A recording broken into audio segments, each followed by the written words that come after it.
अच्छा। आज का सेशन स्टार्ट करते हैं। हमारा टॉपिक है आज का है importing and exporting data.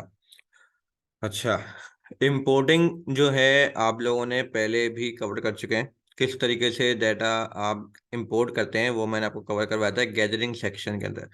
Gathering data के नाम से जो आपने रिसेंटली अभी लेक्चर अटेंड किया है, उस लेक्चर में आपको बताया गया कि किस तरह से आप फाइल्स को इंपोर्ट कर सकते हैं। लेकिन वो आपको बताया गया है बहुत बेसिक तरीका, मतलब आप CSV और एक्सेल को बहुत ही बेसिक तरीके से किस तरीके से इंपोर्ट कर सकते हैं। अब इसी के अंदर आपको थोड़ा सा और डिटेल में बताया है कि किस तरीके से मजीद और किस किस तरीके से आप फाइल्स को इंपोर्ट कर सकते हैं। कौन कौन से पैरामीटर्स हैं जो मैंने आपको नहीं बताया, यानी आर्गुमेंट्स। और साथ साथ कौन कौन से और भी ऐसे तरीके हैं जिनसे आप फाइल्स को अपेंड कर सकते हैं, या और उसमें बहुत सारी लॉजिक्स लगा सकते हैं। साथ साथ किस तरीके से फाइल को एक्सपोर्ट कर सकते हैं वो तो मैंने आपको बिल्कुल नहीं बताया। तो फाइल्स को एक्सपोर्ट भी किया जाता है, यानी आपने फाइल को इंपोर्ट किया, फिर आपने बहुत सारी ट्रांसफॉर्मेशंस की एंड देन फाइनली उसको एक्सपोर्ट कर दिया। तो ऐसी फाइल्स को जब आप एक्सपोर्ट कर देते हैं तो ये आपका प्रोसेस कंप्लीट हो जाता है ETL। यानी आपने पहले डाटा को एक्सट्रैक्ट किया, फाइनली ट्रांसफॉर्म किया एंड देन आपने उसको लोड कर दिया। तो dates a part of ETL। तो आप एक्सपोर्टिंग डेटा जब आपका कंप्लीट हो जाएगा, डेट्स मीन्स कि आपको ETL प्रोसेस आपका कंप्लीट हो गया। तो इंशाल्लाह इसी सेशन में हमारा ETL प्रोसेस हमारा कंप्लीट हो जाएगा। स्टार्ट करते हैं।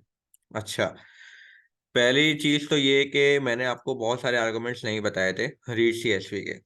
तो कौन कौन से आर्गुमेंट्स क्या क्या काम करता है, हम स्टार्ट लेते हैं। आपको मैंने सिर्फ और सिर्फ पहला आर्गुमेंट बताया है कि फाइल। फाइल अगर आप आर्गुमेंट का नाम दे भी दें तो भी कोई मसला नहीं, ना भी दें कोई मसला नहीं, क्योंकि पहला आर्गुमेंट आपका फाइल ही होता है और उसमें आपको फाइल का पाथ देना है। देन आप आगे जाके कॉमा डाल के मजीद कोई आप फर्दर कोई आर्गुमेंट देना चाह रहे हैं दें, लेकिन उसका नाम देकर दें, क्योंकि आप बहुत सारे आर्गुमेंट जो हैं वो स्किप करके दे रहे होंगे तो उसमें पोजिशनल आर्गुमेंट का मसला आ जाएगा। तो आप कीवर्ड आर्गुमेंट फॉलो करें, यानी उनका कीवर्ड पूरा दें। उस आर्गुमेंट का जो भी कीवर्ड है आप पूरा टाइप करो इक्वल टू देन आपको जो भी देना है। अब मैं आपको बहुत ऊपर ऊपर से आपको लेट से पहले इंट्रोडक्शन कराता हूँ एक एक कीवर्ड का। सेपरेटर और हेडर का तो मैंने इंट्रोडक्शन पहले भी करा दिया था, यानी कि अगर आपकी फाइल में किसी किस्म का आप कोई डिलिमीटर लगाना चाह रहे हैं कि भाई नॉर्मली आपका डिलीमीटर जो होता है डिफॉल्ट वो होता है कॉमा, लेकिन अगर आपका डिलीमीटर कोई और है अदर देन कॉमा है, let's say CSV file comma के अलावा भी दूसरे डिलीमीटर्स में भी सेव होती हैं, लेट्स से पाइप है, टिल्डा है, हाइफन है, या slash forward slash back slash कोई भी। तो आपका अगर से सेपरेटर या डिलीमीटर जो है अदर देन कॉमा है तो वहां पे आपको सेपरेटर देना पड़ता है। ये मैं पहले भी इंट्रोड्यूस करवा चुका हूँ। हेडर जो है वो उसमें ये है कि लेट्स अगर आप हेडर जो है इन्फर अगर डाल देते हैं, जो मैंने पहले भी बताया था, तो वो आपके पहली रॉ को हेडर तस्लीम कर लेता है। और अगर आप हेडर नन कर देंगे तो वो आपको हेडर जो है लाके नहीं देगा, बल्कि पहली जो रॉ है उसको पहली रॉ ही दिखाएगा और हेडर का नाम कर देगा 0 1 2 3 4। तो फॉर एग्जाम्पल जैसे यहाँ पर हम एक काम करते हैं, हमने यहाँ पे import pandas as PD, ये हमने कर दिया। इसको मैं थोड़ा सा जूम कर देता हूँ और ये मैंने इसको रन कर दिया। अब मैंने लिखा PD.read CSV और यहाँ पे मैंने ब्रैकेट ओपन किया और लेट से मैं यहाँ पर एक पाथ देना चाह रहा हूँ। मैंने लिखा डेटा प्रेपिडा डेटा और उसके बाद मैंने यहाँ पे लिखा CSV के नाम से कोई फाइल है, देखता हूँ। CSV के नाम से लेट से बुक कस्टमर के नाम से फाइल आ रही है। मैंने ये पूरा टाइप कर दिया और लेट से अब मैं इसको रन करता हूँ। तो लेट से मैंने इसको रन करने से पहले इसको मैंने डाटा फ्रेम बना दिया और यहाँ पे उसी डाटा फ्रेम का मैंने यहाँ पर हेड ले लिया, ताकि मैं नहीं चाह रहा कि सारी रॉस आए। तो लेट से इसको अगर मैं रन करता हूँ तो यहाँ पे उसका हेड आ गया और वो फाइल ये रही बेसिकली। तो यहाँ पर उसके हेडर के नेम आ रहे हैं। अब अगर चे यहाँ पर मैं लिखता हूँ हेडर, हेडर बाय डिफॉल्ट उसमें जो हो रहा होता है वो इन्फर हो रहा होता है बाय डिफॉल्ट। आप यार ये नहीं भी लिखो तो भी बाय डिफॉल्ट इन्फर है। लेकिन अब अगर आप यहाँ पे लिख रहे हो कि भाई हेडर मुझे नहीं चाहिए, तो आप अगर उसको रन करते हो तो वो हेडर नहीं देगा, बल्कि पहली रॉ का जो सामान है उस पहले पहली रॉ में ही रखे रहने देगा। बाकी क्या करेगा वो ये करेगा कि आपकी कहते हैं कॉलम्स के जो नेम है उसको वो जीरो इंडेक्स एनवायरनमेंट के हिसाब से बना देगा। तो इट्स मीन्स के आपको अगर हेडर नहीं रखने तो आप हेडर नन कर देते हैं, और अगरचे आप हेडर के नाम अपनी मर्जी से देना चाह रहे हैं तो आप अपनी मर्जी से दे सकते हैं। वहां पर आप header equal to zero and then फिर आप अपने यहाँ पर कॉलम नेम्स बता सकते हैं कि मेरे कॉलम नेम्स क्या हैं। तो लेट्स से मैं यहाँ पर आ जाता हूँ, नेम, हाँ। अगर मैं यहाँ पे नेम्स बता दूं कि मेरे कॉलम के नेम क्या होंगे तो वो उस तरीके से उसको ट्रीट कर लेगा। लेट्स से मैंने यहाँ पर एक लिस्ट बनाई, मैंने यहाँ पे लिखा नेम इक्वल टू, और लेट्स से जो लिस्ट है मेरी उसके अंदर मैं यहाँ पर नाम बता रहा हूँ। तो एक दो तीन चार पाँच, तो ये और कॉपी किया तो ये हमारे पांच बन गए। अब लेट से मैंने यहाँ पे नाम दे दिया ए, यहाँ पे नाम दे दिया बी, यहाँ पे नाम दे दिया सी, यहाँ पे नाम दे दिया डी, यहाँ पे नाम दे दिया ई।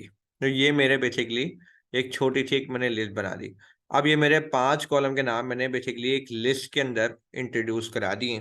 और अब मैं अगर से यहाँ पर लेट से कॉलम के नाम देना चाह रहा हूँ और वो मेरे अपने मर्जी के नाम होंगे तो मैं उसको यहाँ से इंट्रोड्यूस करा सकता हूँ। जैसे मैंने कहा हेडर जीरो, हेडर कोई भी नहीं होगा, और नेम्स जो होंगे फिर वो होंगे जो मैं उसको बताना चाह रहा हूँ। तो इसी तरीके से हम आहिस्ता आहिस्ता बढ़ेंगे। ये जो मैंने आपको एक छोटी सी डिमॉन्स्ट्रेशन कराई है मैंने हेडर की कराई है, ऐसे ही अब हम बारी बारी आहिस्ता आहिस्ता आगे बढ़ेंगे और एक एक की मैं आपको डिमॉन्स्ट्रेशन कराऊंगा। लेट से अब अगर मैं नेम्स पे आ जाऊँ, नेम्स जो मैंने अभी अभी आपको बताया कि नेम्स आप तब देते हो जब हेडर आप जीरो कर देते हो। हेडर जीरो कर दिया तो नेम्स आप अपने डाल सकते हो। Plus index call, index call जो होता है वो ये होता है कि अगर आपके पास किसी किस्म का कोई कॉलम है जिसमें डेट आ रही है और वहां आप कह देते हैं कि यार इस किस्म के कॉलम को मेरा इंडेक्स बना दो, तो आप उसको बना सकते हैं। वैसे बाय डिफॉल्ट आपका इंडेक्स जो होता है वो ऑटोमेटिकली ये बन रहा होता है, लेकिन आपने कहा कि नहीं मेरे डाटा में कहीं पे डेट आ रही है और डेट के हिसाब से आप इंडेक्स को टाइम फ्रेम के हिसाब से बना दो, तो आप डेट कॉलम को इंडेक्स बना सकते हो। राइट नाउ यहाँ पे इंडेक्स आपका ऑटोमेटिकली जनरेट हो रहा है, तो यहाँ पे कोई एग्जैक्टली डेट का कॉलम है नहीं। और अगर आप चाहते हैं कि यार मैं डेट कॉलम को ही इंडेक्स बनाना चाह रहा हूँ तो आप बना सकते हैं, ये हो सकता है। प्लस यूज कॉल्स ये होता है आप अगर सेलेक्टेड कॉलम पे काम करना चाह रहे हैं। लेट से मुझे ये सारे कॉलम पे काम नहीं करना था, जैसे ये A B C D E जैसे ये आ रहा है, तो अगर से मुझे लिमिटेड नाम लेने हैं तो मुझे इसमें यहाँ पे मैं यूज कॉल ले सकता हूँ। लेट से मैंने यहाँ पे यूज कॉल लिया, और यूज कॉल के अंदर लेट से पहले मैं यूज कॉल को हटा के देख लूँ कि इनके नाम थे क्या। सही, तो लेट से मैंने यूज कॉल का देखा तो यहाँ पे कस्टमर आईडी और ए कस्टमर नेम आ रहा है। तो लेट से मैंने एज ले लिया, मैंने कहा कस्टमर आईडी और एज ये दो मुझे चाहिए, तो मैंने लिखा यूज कॉल। और यहाँ पर अब मुझे कौन कौन से नाम चाहिए तो मैं उसको बता सकता हूँ, और मैंने उसको बता दिया कि भाई मुझे जो है ये नाम चाहिए। तो लेट से मैंने उसको एक लिस्ट दे दी, लिस्ट मैंने लिस्ट के अंदर बताया हुआ कि भाई मुझे ये दो दो कॉलम रखने हैं।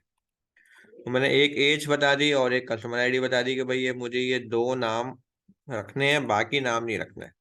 तो लेट से मैंने यहाँ पे एक लिस्ट बनाई और ये नेम की, और यहाँ पर मैंने उसको बता दिया कि भाई ये नेम में जो भी पड़ा हुआ है यानी कि सॉरी ये कॉलम है। लेट्स एक बात कर रहा हूँ फॉर एग्जाम्पल कि ये मेरे कॉलम है बस। अब ये दो ही कॉलम बस मुझे चाहिए बस। मैंने यूज कॉल से बना दिया है कि अब अगर मुझे दो कॉलम चाहिए तो यहाँ पे उस हिसाब से यहाँ पे दो कॉलम आ जाएंगे जरा सा। अच्छा पहले इसको मैं डिक्लेयर कर दूँ, और अब मैंने डिक्लेयर कर दिया। तो अब इसने मुझे सिर्फ और सिर्फ दो कॉलम दे दिए, कस्टमर आईडी और एज। यानी कि अगर आपको लिमिटेड नंबर ऑफ कॉलम्स पे काम करना है तो आप लिमिटेड नंबर ऑफ कॉलम्स के ऊपर काम कर सकते हैं। एक चीज तो ये हो गई। फिर डी टाइप्स ये होता है कि हर कॉलम की आपको डाटा टाइप खुद ही बतानी है कि यार मैं इसकी टाइप ये रखवाऊंगा, तो आप ये रख सकते हो। और इवन अगर इसकी कोई डिक्शनरी बनी हुई है तो बहुत ज़बरदस्त हो जाएगा।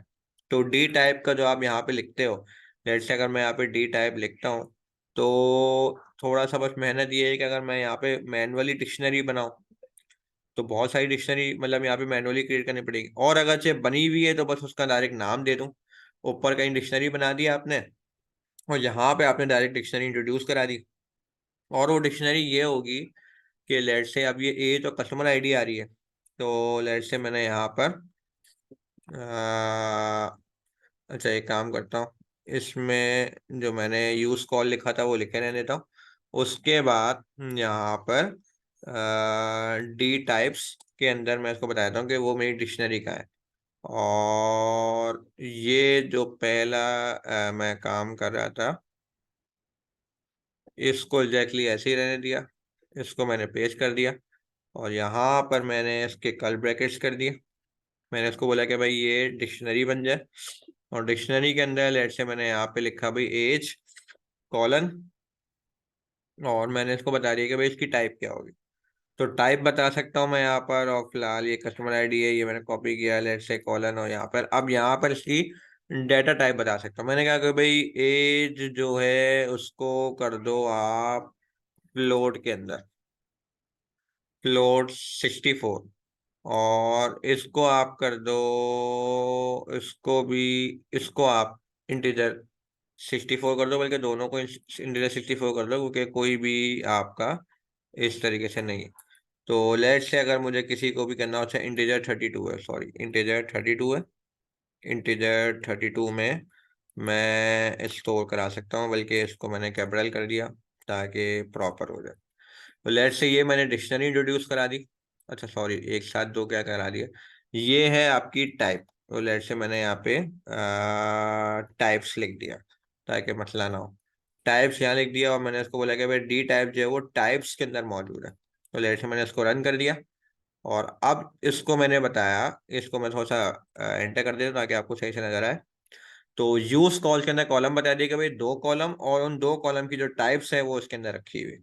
तो अब अगर चले ऐसे मैं इसको रन करता हूँ तो इसने इसकी टाइप बना दी। और लेट्स से अगर मैं देखना चाह रहा हूँ D F D types, D F dot D types, तो अब मैं अगर इसको रन करता हूँ तो डी टाइप्स था या टाइप्स,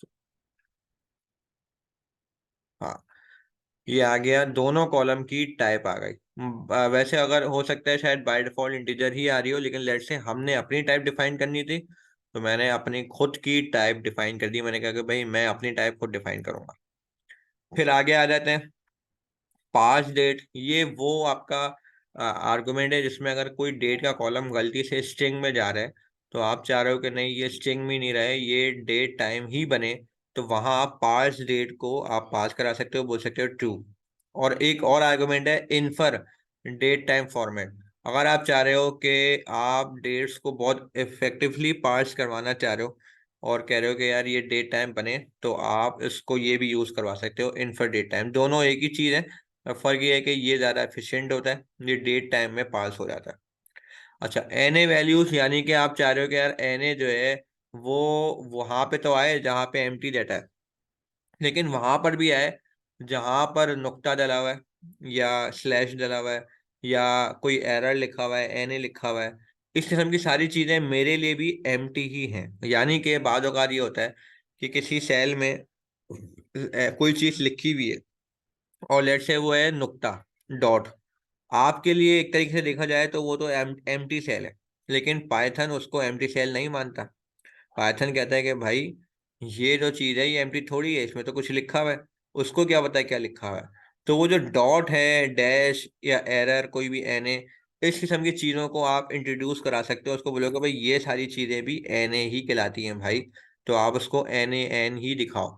तो लेट से अब अगर मैं उसको यहाँ पे डी एफ पूरा कॉल करता हूँ, देखता हूँ कि आ क्या रहा है।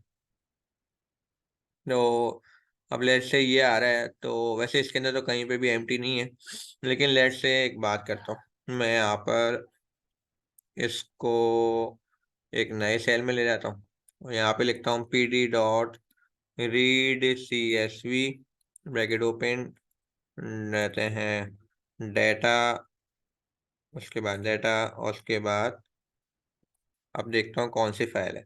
लेट से अलार्म सर्वे डाटा हम देखते हैं, और बल्कि ये तो एक्सेल फाइल है, तो आपने यहाँ पे ले लिया रीड एक्सेल, इसको रन किया और ये आपके पास फाइल आ गई। अब लेट से इसमें कहीं पे कोई ऐसी चीज आ रही हो जिसको मैं कह सकूं कि यार ये, लेट्स से हम प्रैक्टिस के लिए क्या ले सकते हैं। मैं अगर आपको और कुछ बताऊं, लेट्स से यहाँ पर स्लैश के आगे हम ले लेते हैं ग्रॉसरीज का डाटा। लेट्स से हमने ग्रॉसरीज ले ली, और इसको मैं काम करता हूँ डीएफ बना देता हूँ, और डीएफ डॉट हेड मैंने ले लिया, और इसको मैंने रन किया। तो लेट्स से मेरे पास डाटा आ रहा है 5 का। लेट्स से अब मैं यहाँ पर रैंडमली यहाँ से ले लेता हूँ टेल। टेल में मैं ले लेता हूँ 15। मुझे आखिरी की 15 रोल जैसा देखनी है कि उनमें है क्या। उसमें कहीं पे भी कुछ ऐसी इंफॉर्मेशन आ नहीं रही जिसको मैं देखकर कुछ कह सकूं, या मैं कोई एग्जांपल देना चाह रहा हूँ एक्चुअली। इसमें और कोई डाटा अगर मिल जाए मुझे, स्लैश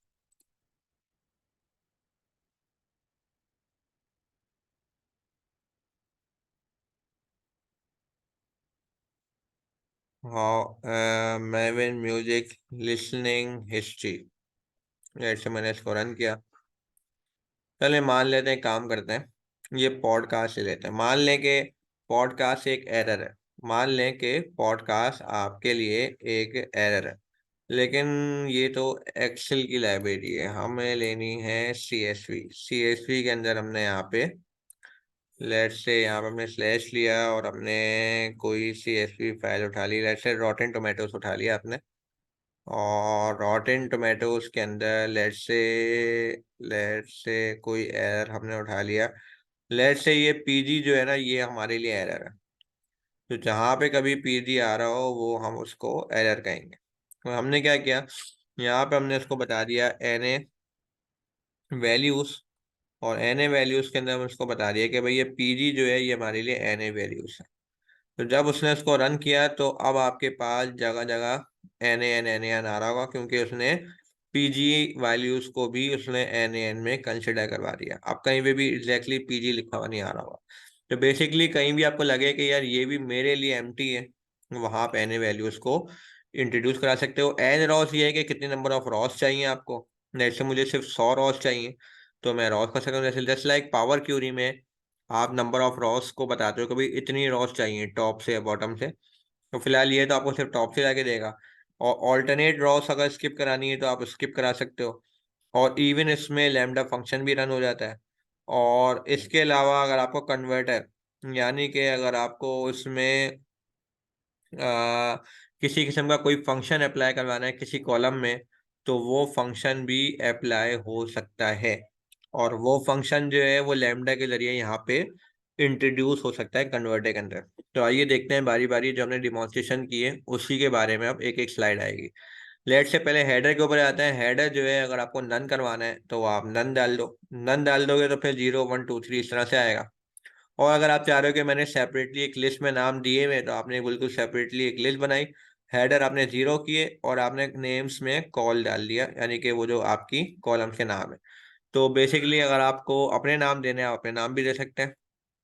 इसके अलावा डेट के कॉलम को अगर आपको पार्स करवाना है कि अपने स्पेसिफिक उसको डेट का कॉलम कंसिडर करवाना है, तो आप डेट का कॉलम कंसिडर करवा सकते हैं और इंडेक्स भी करा सकते हैं। यानी कि आप उसको इंडेक्स बनवाना चाह रहे हो, आपने उसको इंडेक्स बनवा दिया। और parse date equal to true मतलब वो उसको डेट टाइम फॉर्मेट में ले आएगा। यहाँ पे देख सकते हैं रिजल्ट में आ रहा है कि इसने इसको डेट टाइम 64 फॉर्मेट में ले गया। तो आप डेट को अगर पास करना चाह रहे हो स्ट्रिंग से कहते हैं डेट की तरफ, तो आप वो भी करा सकते हो। और प्लस आप इंडेक्स कॉल भी यूज कर सकते हो ताकि वो आपका इंडेक्स बन जाए आपका।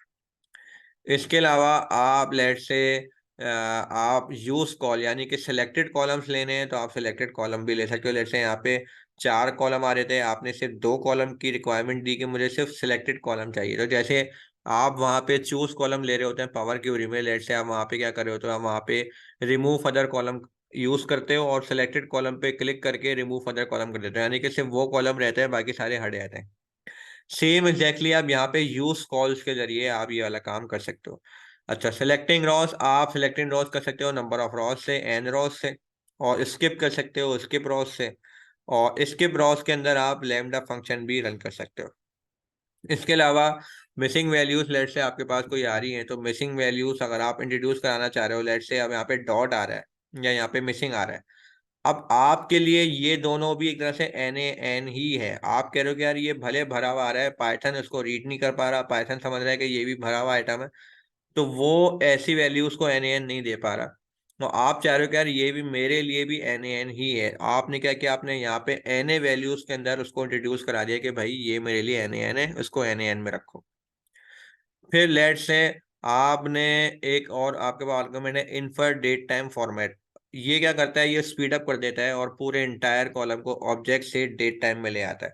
लेट से स्ट्रिंग कॉलम है और उसके अंदर डेट डली हुई है, आप चाह रहे हो कि ये मैं इसको डेट टाइम 64 में लेके जाना चाह रहा हूँ, तो बहुत फास्ट प्रोसेसिंग करनी है, तो आप infer date time format equal to true कर दोगे, तो ये स्पीड अप कर देता है डेट पार्सिंग को कंपेरेटिवली पहले वाले आर्गुमेंट के मुकाबले। वैसे ये एग्जैक्टली सेम है जैसे आपने पहले यूज किया। आप पास डेट्स के तौर पे आप यूज कर रहे होते हो नॉर्मली, लेकिन ये है कि अगर आपको फास्ट प्रोसेसिंग करनी है तो आप कर सकते हो, यहाँ पे पढ़ भी सकते हो। Dates are read in as object data types by default, but you can pass date with the parse date argument to convert them into date 64। Specifying inferred date time format to will speed up the date parsing, यानी कि दोनों काम date parsing ही है, बस inferred date time format जो है जैसा speed up कर देता है। लेट्स से आपका मिलियन ऑफ रॉस का डेटा है, तो उसमें डेट पार्सिंग थोड़ा सा स्लो हो जाती है। ये जो आपका आर्गुमेंट है इन्फर डेट टाइम फॉर्मेट, ये जैसा फास्ट आपकी डेटा लोडिंग फास्ट कर देता है। अच्छा, डेटा टाइप्स में अगर आपको डी टाइप आप आर्गुमेंट यूज करते हो और उसमें आप बताना चाह रहे हो कि मैं हर कॉलम की डेटा टाइप खुद बताना चाह रहा हूँ, तो आप एक डिक्शनरी इंट्रोड्यूस करा सकते हो, या फिर आप जो है इनसाइट उसी के अंदर आप डिक्शनरी बना लोगे, तो वो इटसेल्फ उसको क्लासिफाई कर देता है। अच्छा, इसके अलावा अगर आपको कोई स्पेसिफिक कॉलम पे कोई फंक्शन परफॉर्म कराना है, तो आप पहले आप वो फंक्शन इंट्रोड्यूस करा दोगे लैम्डा के जरिए ऊपर। लेट से आपने एक फंक्शन बनाया मिसिंग और एक बनाया करेंसी, ये फंक्शन आपने लैम्डा के जरिए बनाया। अब उस फंक्शन को लेट से किसी कॉलम के ऊपर अप्लाई करवाना है, तो आप कन्वर्टर के जरिए उस फंक्शन को अप्लाई करा सकते हो। लेट से जैसे मैं आपका जो मैप वाला फंक्शन है वो किसी भी फंक्शन को किसी कॉलम के ऊपर अप्लाई करवा देता है, लूप से आप बच जाते हो, सेम इसी तरीके से कन्वर्टर जो आर्गुमेंट है वो बेसिकली किसी भी कॉलम के ऊपर स्पेसिफिक कोई फंक्शन अप्लाई करवाना है वो आप अप्लाई करा सकते हो, लेकिन वो लैम्डा फंक्शन है, तो पहले आप लैम्डा के जरिए उस फंक्शन को रिड्यूस कराओगे लेट्स, और फिर उसके बाद आप यहाँ पर उसको अप्लाई करवा सकते हो। ये कन्वर्टर आर्गुमेंट है आपका। इसके अलावा आप लेट से अगर आपको सेपरेटर यूज करवाना है और आपके पास कॉमा के अलावा कोई दूसरा सेपरेटर है, तो आप सेपरेटर आर्गुमेंट के जरिए वहां पर आप सेपरेटर मेंशन कर सकते हैं, और उससे फिर आप फाइल्स को कॉलम को स्प्लिट कर सकते हैं। नॉर्मली कॉमा सेपरेटर होता है बाय डिफॉल्ट, लेकिन अगर कॉमा सेपरेटर नहीं है अदर देन कोई दूसरा सेपरेटर है, तो वहाँ पे सेपरेटर आर्गुमेंट में आप यूज कर सकते हैं, SEP आर्गुमेंट यूज करेंगे और वहां पे उसको बता देंगे भाई ये यूज हो रहा है जगह जगह, तो उस हिसाब से वो स्प्लिट कर देगा। अच्छा, अब आ जाते हैं एक्सेल फाइल पे। एक्सेल फाइल्स के अंदर आप शीट नेम वैसे अगर नहीं दें तो वो पहली जीरो इंडेक्स उठा लेगा, अदरवाइज शीट नेम अगर आप 1 देते हैं तो वो उसको जीरो इंडेक्स कंसिडर करके पहली शीट आपकी उठा के ले आएगा। ये मैंने आपको पहली दफा भी बताया था। इसके अलावा लेट से आपके पास ऑलरेडी एक टेबल हुआ हुआ है, अब आप दूसरे टेबल को लाना चाह रहे हैं, तो आप pd.concat के जरिए आप कहते हैं किसी भी फाइल को अपेंड करना चाहे तो कर सकते हैं, लेकिन उसके लिए पहले से कोई आपने डाटा फ्रेम बनाया हुआ हो, यानी कि पहले एक दफा आप फाइल लोड कर चुके हो। सो लेट से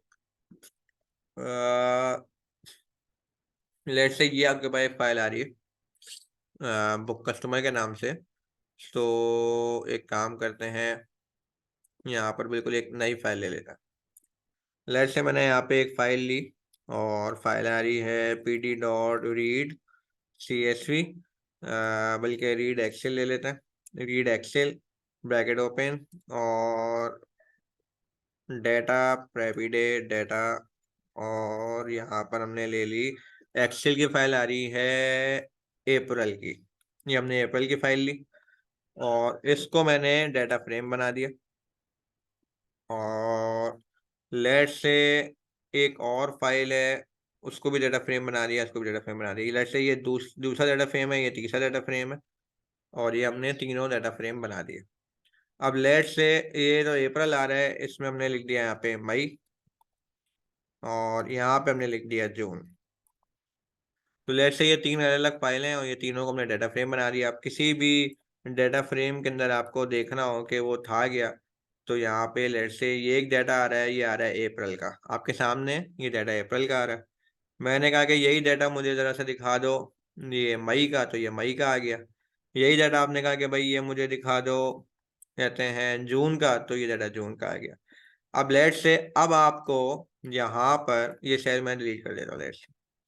अब लेट से आपको यहाँ पर ये तीनों जो आपके रहते हैं डाटा फ्रेम आपने बनाए हैं अलग अलग फाइलों से, इन तीनों को आप कॉन्कैट करना चाह रहे हैं। तो लेट से पहले तो दो को कॉन्कैट करते हैं।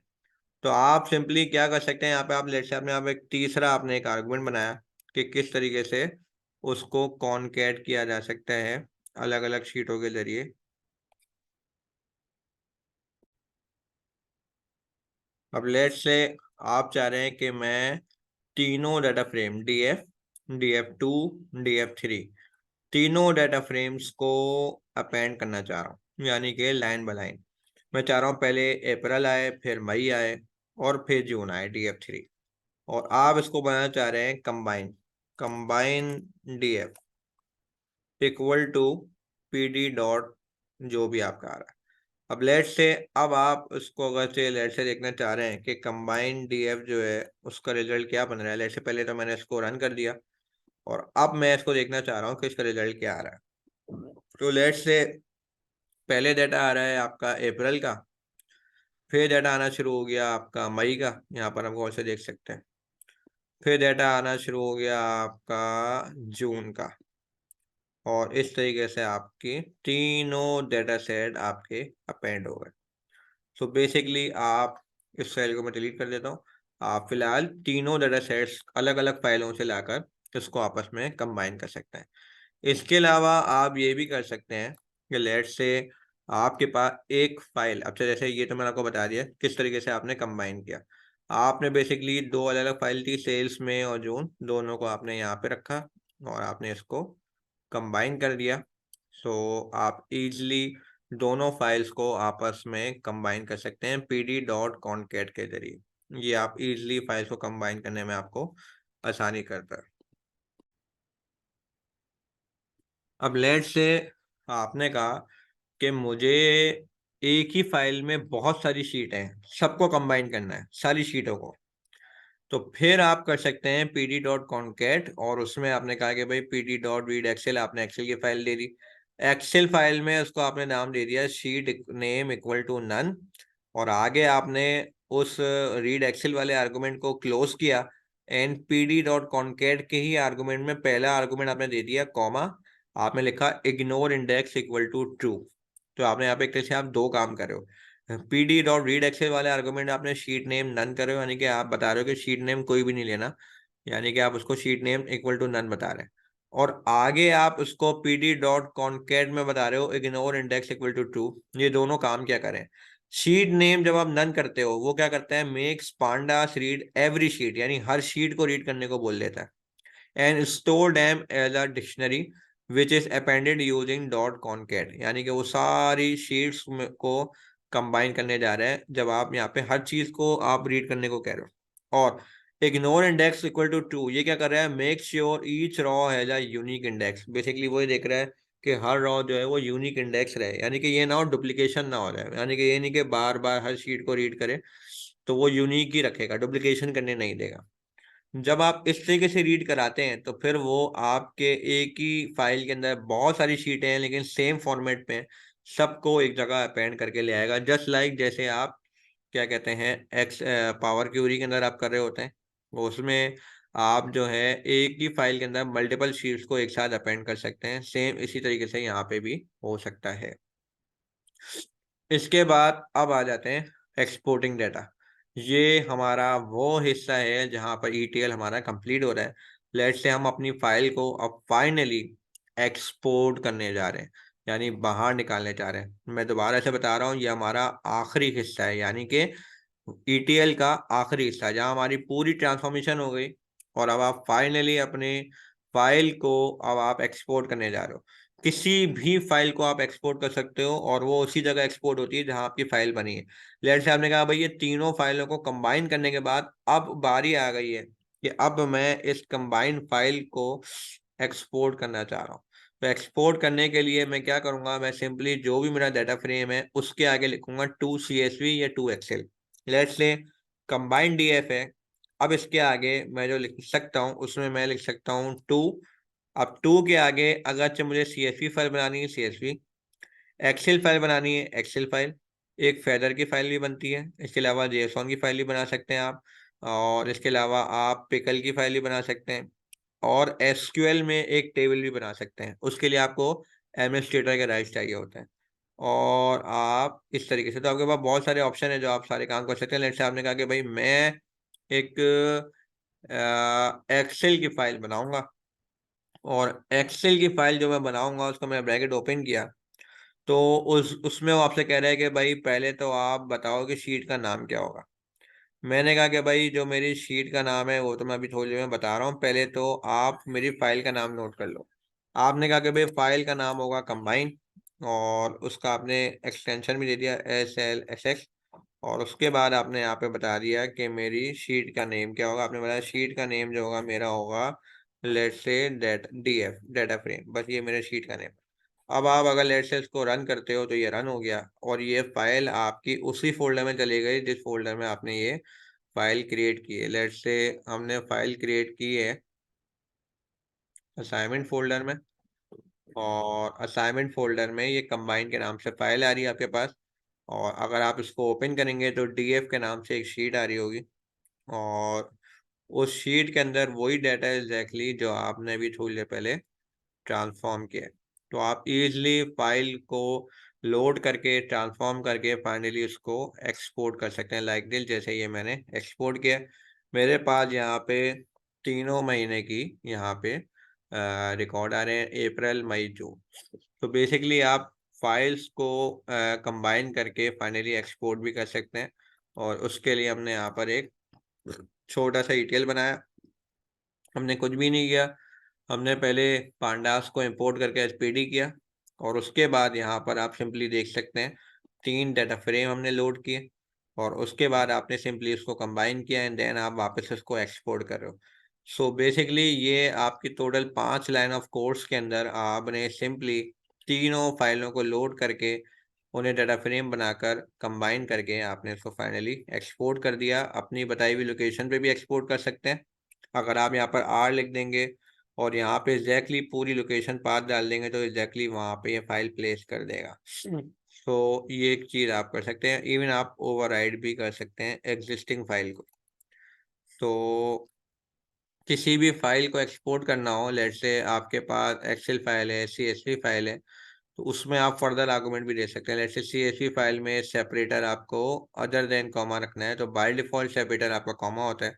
अदर देन कॉमा सेपरेटर आपका, लेट्स से यहाँ पे हमने /t दे दिया तो आपका सेपरेटर चेंज हो गया। तो इस मुख्तलिफ मेथड्स के थ्रू आप अपनी फाइल को एक्सपोर्ट कर सकते हैं। जैसे यहाँ पर एक छोटी सी टिप आ रही है कि यहाँ पर आप कहते हैं PD.Excel राइटर, आप इसका भी इस्तेमाल कर सकते हैं, और यहाँ पर अलग अलग शीट्स में भी आप अपने डाटा को लेके जा सकते हैं। जैसे फॉर एग्जाम्पल अक्टूबर की सेल्स की शीट अलग बना दी, सिर्फ नवंबर की सेल की शीट आपने अलग बना दी। तो आप इस तरीके से भी डिफरेंट शीट्स प्रोड्यूस कर सकते हैं। ये आपका लास्ट पार्ट है, export to flat file.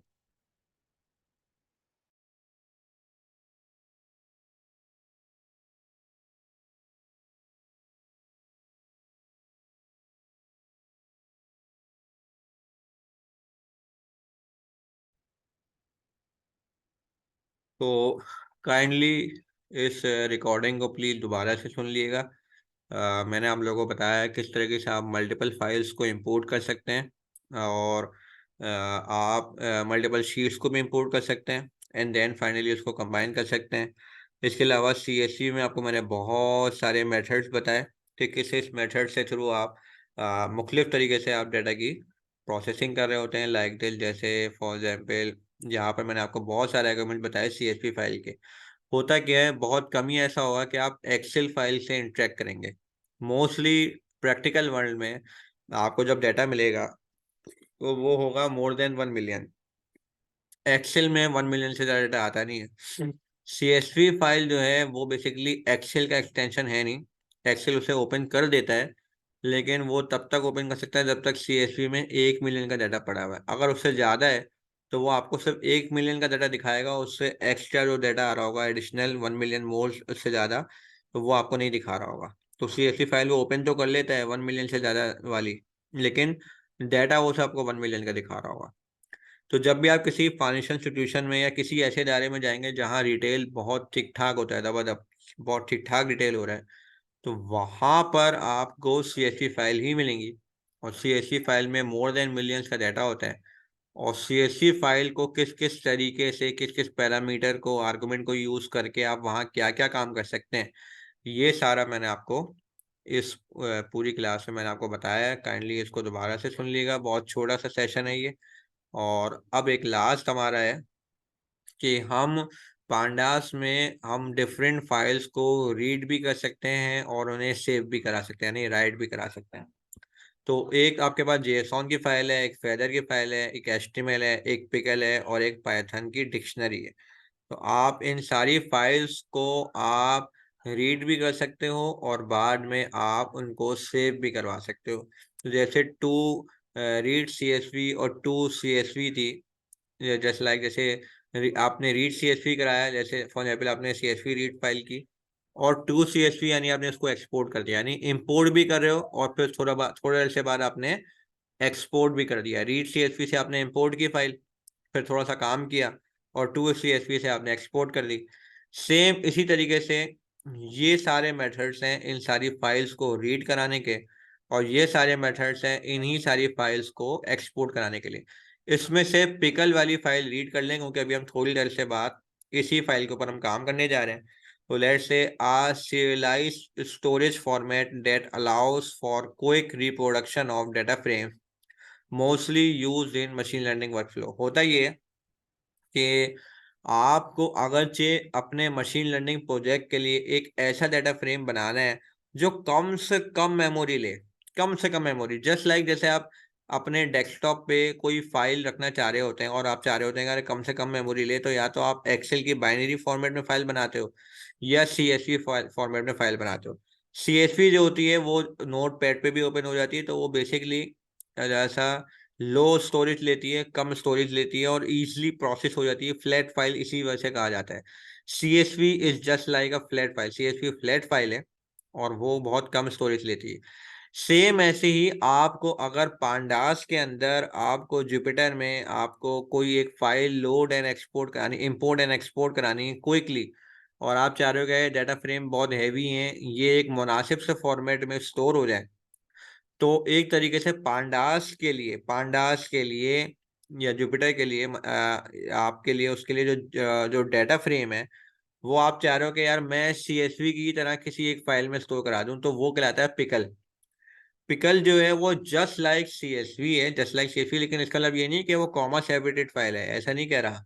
Behind the picture उसका ये फॉर्मेट नहीं है, लेकिन जस्ट लाइक जैसे आप सीएसवी में इसलिए स्टोर करते हो क्योंकि आपका इरादा होता है कि यार कम से कम मेमोरी लेगी, सेम इसी वजह से पांडास के अंदर किसी भी डाटा फ्रेम को अगर स्टोर करवाना हो तो हम पिकल के अंदर स्टोर करवा देते हैं, और बाद में ताकि फिर हम उसको अगर रीड करना हो तो हम रीड भी कर लेते हैं। तो होता ही है कि एक दफा आपने पिकल में स्टोर करा दिया तो फिर आप रीड पिकल करके उसको रीड कर सकते हो। और वो डाटा फ्रेम दरअसल लाइट होते हैं, डाटा होता नहीं है जितना होता है उसके अंदर, लेकिन दरअसल स्टोरेज उसकी लाइट होती है, प्रोसेसिंग उसकी फास्ट होती है। तो ऐसे फॉर्मेट को मोस्टली यूज करते हैं हम लोग मशीन लर्निंग में। जब हमारा डाटा पूरा मुकम्मल ट्रांसफॉर्म हो जाता है, यानी कि मुकम्मल क्लीन हो गया, फाइनली डाटा हमारा मुकम्मल क्लीन हो गया, फिर हम उसको पिकल फॉर्मेट में एक्सपोर्ट कर देते हैं। क्योंकि बेसिकली हमें एक्सेल या सीएसवी में इसलिए एक्सपोर्ट नहीं करना क्योंकि हमें एक्सेल में तो खोलना है नहीं। आगे अगर हमें मशीन लर्निंग की एक पाइपलाइन बनानी है और प्रोडक्शन में लेके जाना है तो हमें उसको जुपिटर में ही रखना है। तो हम क्या करते हैं, हम पिकल की एक फाइल बना देते हैं और वो पिकल की फाइल से वो सिर्फ जुपिटर या मतलब पांडास में ही रीड हो सकती है और वो कहीं दूसरी जगह रीड नहीं हो सकती। और पिकल जो है बेसिकली क्या है, a serialized storage format that allows for quick reproduction of data frame। बहुत तेजी से समझ लें, जो आपने सेव करके रखा था एग्जैक्टली वो डाटा फ्रेम को लोड करती है। Mostly use in machine learning workflows. तो अभी हम जैसे थोड़ी देर में हम देखते हैं, लेट से हमने यहाँ पर अगर गौर से देखें तो हमारा जो लास्ट सेक्शन था क्लीनिंग के ऊपर, गौर से देखें बेसिकली यहाँ पर, अच्छा इसकी जो नोटबुक है ऑलरेडी आपके पास मौजूद है, गौर से देखें। असाइनमेंट में डाटा प्रेपीडिया में क्या, स्लाइड नोटबुक्स में आपके पास एक क्लीनिंग के नाम से फाइल है, उसमें आपको पूरा कोड मिल जाएगा। तो लेट से आप फॉर एग्जाम्पल आप इस फाइल को रीड कराना चाह रहे हैं, और लेट्स, ये फाइल कौन सी है, फाइल ये रही, ये फाइल है आपकी। लेट से आपने ये तीनों लाइब्रेरीज को इंपोर्ट किया और आपने एक एक्सेल की फाइल को आपने रीड करा लिया। रीड एक्सेल से आपने ग्रॉसरीज के नाम से एक एक्सेल की फाइल है, ग्रॉसरीज भी फाइल आपके पास ऑलरेडी मौजूद है। आप यहाँ पे जाएंगे डेटा में तो आपको ग्रॉसरीज की फाइल मिल जाएगी। तो आपके पास ग्रॉसरीज की फाइल भी मौजूद है और आपके पास क्या कहते हैं, कहते हैं ये नोटबुक भी मौजूद है। लेट से मैंने उसको रीड कराया ग्रॉसरीज, और ग्रॉसरीज का मैं हेड देखना चाह रहा हूँ, हेड में है क्या। लेट से मैंने इसको रन किया तो मेरे पास इसका हेड आ गया कि भाई इसमें कुछ इस किस्म का डाटा मौजूद है। अब इसमें जिस किस्म का भी डाटा मौजूद है, लेट से उसके अंदर मैंने एक नया कॉलम बनाया, यहाँ पर आप देख सकते हैं एक मैथमेटिकल कैलकुलेशन करके मैंने नया कॉलम बनाया। तो बेसिकली ये क्लीनिंग वाली एक्सरसाइज आपको याद होगा, क्लीनिंग के अंदर जो नए कॉलम बनाने की जो एक्सरसाइज हो रही थी, ये बेसिकली वो है।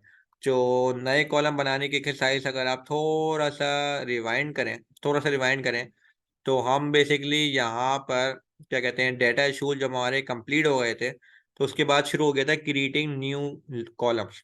तो बेसिकली जो नए कॉलम हम बना रहे थे उसके अंदर हम न्यूमेरिकल कॉलम भी बनाते हैं, डेट टाइम कॉलम भी बनाते हैं और टेक्स्ट कॉलम भी बनाते हैं। तो बेसिकली इन सारे कॉलम्स की प्रैक्टिस हो रही थी और उसके लिए हमने यहाँ पर ग्रॉसरीज को हमने लोड करके फाइनली, और उसके अंदर हम यहाँ पर तरह तरह से हम यहाँ पर नए नए कॉलम बना रहे थे। तो आप देख सकते हैं यहाँ पे इसने बहुत सारे नए कॉलम बनाए। तो लेट से अब ये जो ग्रॉसरीज है इसके यहाँ पे इसने एक मैथमेटिकल कॉलम बनाया, फिर यहाँ पर एक परसेंटेज का कॉलम बनाया, फिर इन जनाब ने कोई फ्लैगिंग करना चाहिए यानी कि कंडीशनल कॉलम बनाना चाहा एनपीवीएल से। उसके बाद इन्होंने कहा भाई मैं डेट टाइम का एक नया कॉलम बनाऊंगा। सही है भाई, आप डेट टाइम का कॉलम बना लो। तो आपने यहाँ पे बहुत सारे डेट टाइम के कॉलम बना लिए। उसमें आपको लेट से एक्सपोनेंट अलग करना था, कंपोनेंट, तो आपने टाइम का कंपोनेंट अलग कर लिया, डे ऑफ अ वीक का कंपोनेंट अलग कर लिया। इस तरह आपने बहुत सारे काम किए।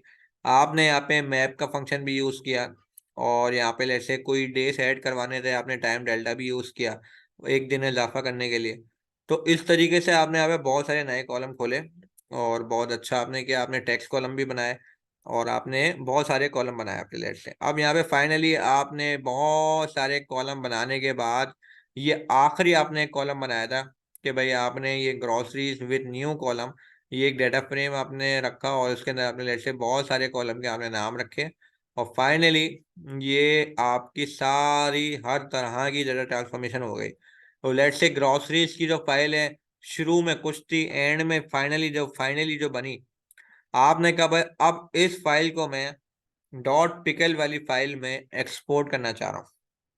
मैंने कहा कि भाई ये फाइल भले एक्सेल की थी लेकिन मैं उसको एक्सपोर्ट एक्सेल में नहीं करूंगा, मैं उसको पिकल में करूंगा। आपने कहा क्यों भाई, आप एक्सेल की फाइल को लोड करके बैठे हो, एक्सपोर्ट आप किस में कर रहे हो, डॉट पिकल में। मैंने कहा भाई भले मैं डॉट पिकल में कर रहा हूँ लेकिन ये डॉट पिकल में जो ये मैं कर रहा हूँ ये मेरी मजबूरी है, मुझे इस वजह से करना पड़ा है क्योंकि बाद में फिर उसको मैं अगेन लोड करूंगा। तो आपने कहा कि भाई अगेन अगर लोड करना है तो एक्सेल में एक्सपोर्ट कर लो, बाद में एक्सेल को इंपोर्ट कर लेना। मैंने कहा नहीं, एक्सेल में अगर एक्सपोर्ट करूंगा एंड देन अगेन जब मैं एक्सेल में उसको लोड करूंगा तो कहते हैं डेटा के इशूज अगेन आ सकते हैं कि अगर इनकरेक्ट डेटा टाइप आ गई, और इसके साथ साथ ये भी मसला हो सकता है कि डेटा ट्रांसफॉर्मेशन तो हो गई, डेटा लोड और एक्सट्रैक्ट में टाइम लग जाएगा। होगा ये कि जब मैं एक्सेल में एक्सपोर्ट करूंगा एंड देन वापस अगेन इंपोर्ट करूंगा मशीन लर्निंग के लिए तो उसमें टाइम लग सकता है।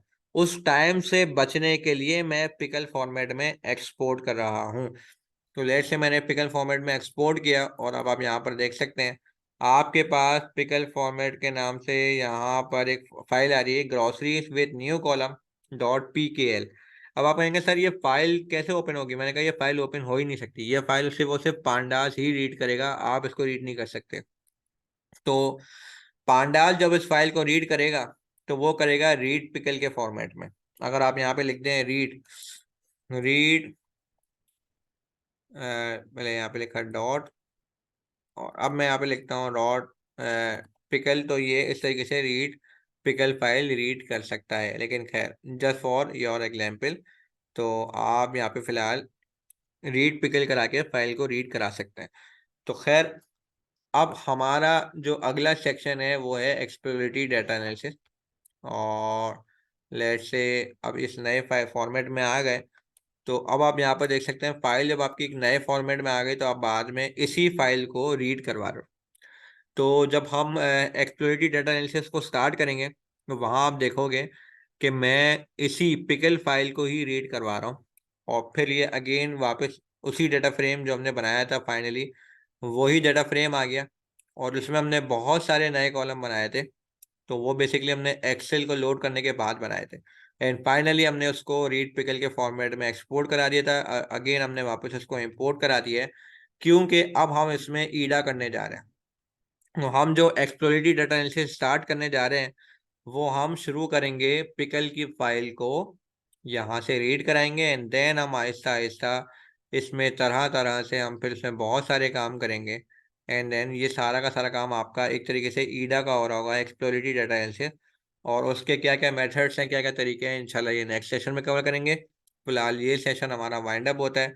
आपको पता चल गया है कि हम यहाँ पर इन फाइल्स को भी रीड और एक्सपोर्ट करा सकते हैं, यानी कि रीड कर सकते हो और राइट भी कर सकते हो। तो उसमें इंपॉर्टेंट चीज़ थी आपकी पिकल। पिकल जस्ट लाइक जैसे अचार है, बिल्कुल एग्जैक्टली ये वही पिकल है। आप इस फाइल को रीड भी कर सकते हो और इसको राइट भी कर सकते हो, यानी कि एक्सपोर्ट भी कर सकते हो, ताकि हम बाद में मशीन लर्निंग के वर्क फ्लोज के लिए यूज़ कर सकें, या इवन सिर्फ हमें ईडा भी करना हो तो हम वो कर सकें। तो आई होप सो आपको ये सेशन कंप्लीट हो गया होगा, किसी तक क्लियर हो गया होगा। बहुत इसमें कोई रॉकेट साइंस नहीं थी, बहुत सिंपल सी क्लास थी, बहुत सिंपल सा सेशन था। अब इंशाल्लाह ईडा स्टार्ट करते हैं। तो की टेकअवेज पढ़ लें। The read CSV function is capable of significant data processing, बहुत ज़बरदस्त किस्म की सिग्निफिकेंट डाटा प्रोसेसिंग हो सकती है। Once you have cleaned your data, take the time to incorporate two steps into the important import phase to save time and memory the next time you work with it.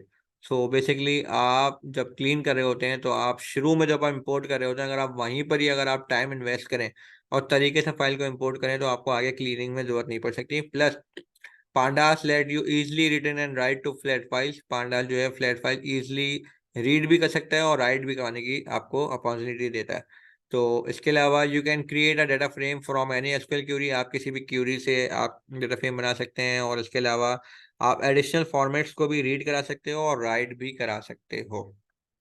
सो आप next section है हमारा exploratory data analysis. फिलहाल इस session को wind up करते हैं। अल्लाह हाफिज़।